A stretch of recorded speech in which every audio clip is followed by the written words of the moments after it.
मंडळी, तुम्ही जर एक वाटी भगर, अर्धी वाटी शाबू छान असं भाजून घेतला आणि थंड झाल्यानंतर एका मिक्सरच्या भांड्यामध्ये घालून व्यवस्थित असा बारीक ग्राइंड करून घ्यायचा.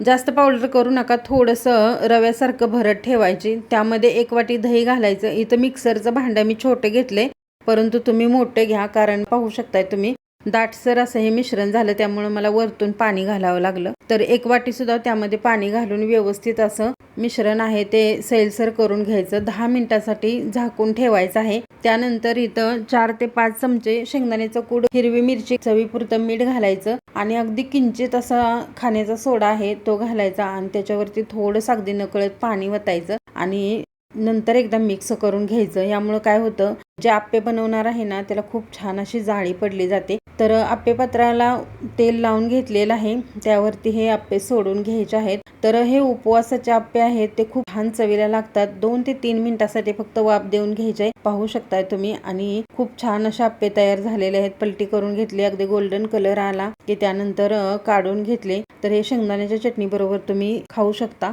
ट्राय करा आणि कमेंट करून सांगायला विसरू नका. धन्यवाद.